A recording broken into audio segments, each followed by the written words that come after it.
All right, so this is my tadpole habitat here, and I had a hard time finding information about how to set one of these up, so I'm making this video for any other nerds out there who want to have a tadpole habitat. So these guys came from a neighbor. She was putting in a swimming pool at her house, and we had a real heavy rains for about a week, and it delayed construction of the swimming pool. But I'm making a video about the tadpoles. Okay, so I'll be done soon. I don't know how to edit, so that's going to be in this video. Anyway, so she had a bunch of these little garden toads had laid eggs, and so there were all these tadpoles, and she didn't want them to die when she filled it in to do her swimming pool. So she posted on Nextdoor and just said, if anyone can come in, go ahead and, save them. And so I went over and I saved them. So I set them up in this 10-gallon aquarium. I filled it up halfway because I didn't want it to be, high all the way to the top and then like the cat get into it and start messing with the tadpoles. So I set it up like this. I have a fountain outside that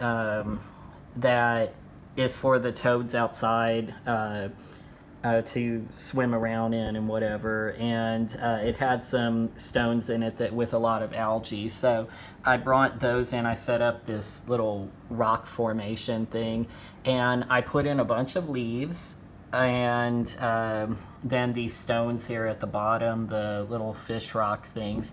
And for the water, I used the chlorine remover, and I really have to emphasize use the correct proportions on this, because when we used it last year, I put too much of the chlorine remover in and then killed all the tadpoles. So it was very tragic. So just be real careful and use this in the correct proportions. So anyway, there they are.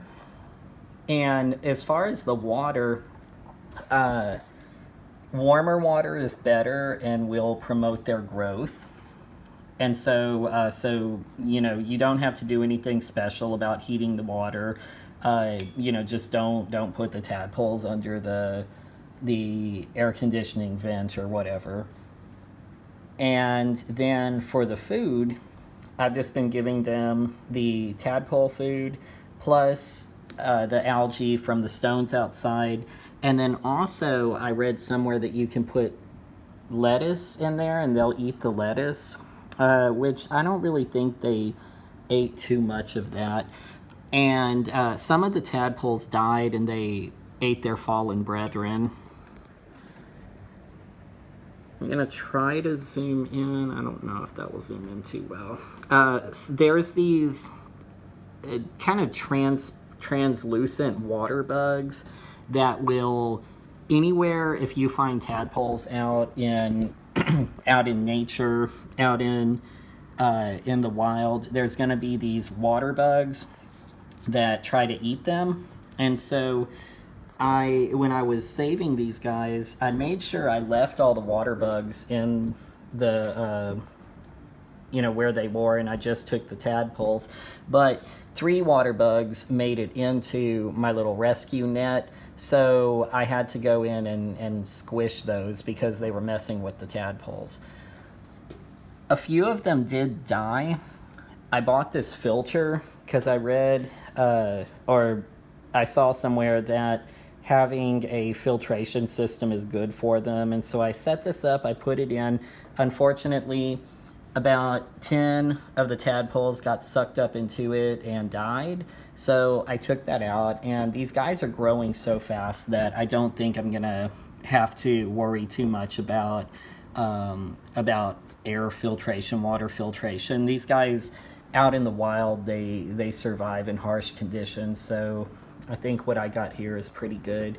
And I didn't want to spend a lot of money on a cover for this, so I've just been putting, just foil on top of it, keep stuff from falling in.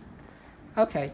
Oh, and then the last thing is, as soon as because this leaf comes out of the water and is a nice little resting place for them after they develop, like their tail starts to absorb.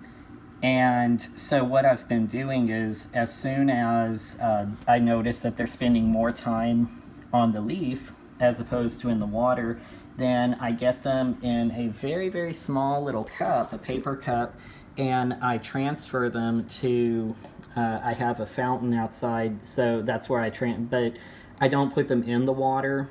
I put them on the edge of the fountain, and then I, from there they can hop off and do their thing. Okay,